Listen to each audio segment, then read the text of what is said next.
நான் ரோட்டுக்கடை சுண்டல் செய்கிறதுக்கு பாருங்கள் 8 மணி நேரம் ஊற வச்சு வெள்ளை பட்டாணி எடுத்து வச்சுருக்கிறேன். 200 கிராம் இருக்கும். இப்போ இதை வந்து குக்கரில் போட்டுக்கலாம்.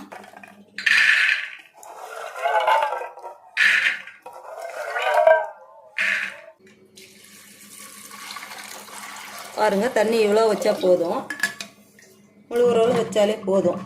இதுக்கு உப்பு போட்டுக்கலாம். கொஞ்சம் மஞ்சத்தூள் போட்டுடலாம். இப்போ மூடி வச்சு ஒரு 8 விசில் விட்டுறலாம். இப்போ சுண்டலுக்கு நம்ம மசாலா அரைச்சிக்கலாம். ஒரு பெரிய வெங்காயம் நறுக்கணுது, ஒரு துண்டு இஞ்சி பெருசாக, ஒரு பச்சை மிளகாய், 3 பல் பூண்டு, தக்காளி 2 தக்காளி. தண்ணி சேர்க்காமல் அரைச்சி எடுத்துகிட்டு வந்துடலாம். பாருங்கள், அரைச்சி எடுத்துகிட்டு வந்தாச்சு. இப்போ சுண்டலுக்கு மசாலா ரெடி பண்ணியாச்சு. இப்போ தாளிப்பு கொடுத்துடலாம். 3 ஸ்பூன் இருக்குது எண்ணெய் விட்டுக்கலாம். இப்போ நம்ம அரைச்சி வச்ச மசாலாவை இந்த எண்ணெயில் ஊற்றிக்கலாம்.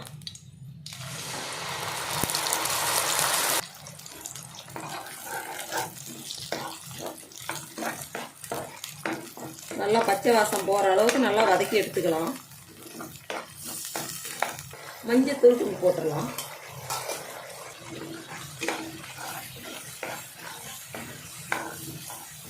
கரம் மசாலா 1/2 ஸ்பூன் போட்டுடலாம். மல்லித்தூள் 1 ஸ்பூன் போட்டுடலாம்.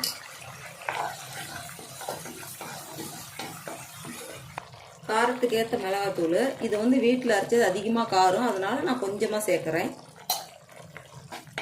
நம்ம முன்னே ஒரு பச்சை மிளகாய் போட்டிருக்கிறோம், அதனால் நான் காரம் கொஞ்சமாக சேர்த்துக்கிறேன். பாருங்கள், நல்லா வேகட்டும், வெந்து எண்ணெய் பிரிஞ்சு வரட்டும். கலருக்காக காஷ்மீர் சில்லி பவுடர் 1/2 ஸ்பூன் போடுறேன். இது விருப்பப்பட்டால் போட்டுக்கலாம், இல்லைன்னா விட்டுறலாம். இது விருப்பத்துக்கு ஏற்ற போல். இந்த மசாலாவுக்கு ஏற்ற உப்பு போட்டுடலாம். பாருங்கள், எல்லாம் வெந்து வந்துருச்சு. இந்த பச்சை வாசனையெல்லாம் போயிடுச்சு. இப்போ நாம் சுண்டலை இதில் சேர்த்துக்கலாம். பார்த்தீங்களா, எல்லாம் வெந்து வந்துருச்சு, எண்ணெய் அங்கங்கே பிரிஞ்சு வருது பாருங்கள். இப்போ இந்த டைமில் நாம் சுண்டலை சேர்த்துக்கலாம். பாருங்கள், இந்த அளவுக்கு வெந்து இருந்தால் போதும், அதிகமாக வேகணும்னு இல்லை. இப்போ நாம் இதில் சேர்த்துடலாம்.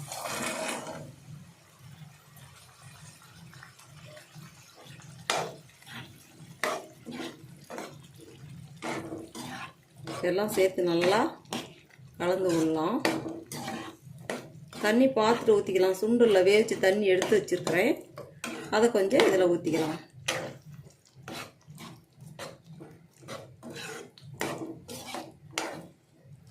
அவ்வளோ சூப்பராக இருக்கும். நான் செஞ்ச போல் செஞ்சீங்களா, அவ்வளோ சூப்பராக இருக்கும். நம்ம கடையில் வாங்கி சாப்பிட்றதோட இப்படி ஒரு 1/2 மணி நேரத்தில் செஞ்சு முடிச்சிடலாம். வீட்லேயே எல்லோரும் குழந்தைங்களுக்கெல்லாம் செஞ்சு கொடுத்தா அவ்வளோ விரும்பி சாப்பிடுவாங்க. இப்போ நாம் எடுத்து வச்சுருக்க தண்ணியை கொஞ்சம் அதில் இன்னும் கொஞ்சம் சேர்த்துடலாம்.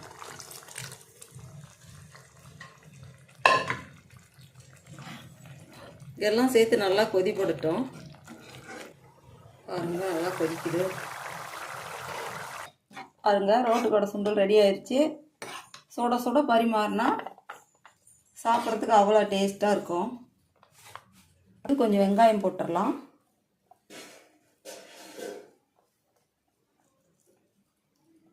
இது கூட கொஞ்சம் கேரட் போட்டுடலாம். சேர்த்து சாப்பிடும்போது அவ்வளோ டேஸ்ட்டாக இருக்கும். கொஞ்சம் கொத்தமல்லி தூவி விட்டுடலாம். நான் செஞ்சது போலவே நீங்கள் ஒரு முறை செஞ்சு பாருங்கள், அவ்வளோ டேஸ்ட்டாக இருக்கும். குழந்தைங்களுக்கு பெரியவங்களுக்கு எல்லாருமே செஞ்சு கொடுத்தா அப்படி விரும்பி சாப்பிடுவாங்க. அவ்வளோ ஒரு டேஸ்ட் கிடைக்கும். நான் செஞ்சது போலவே செஞ்சு பாருங்கள்.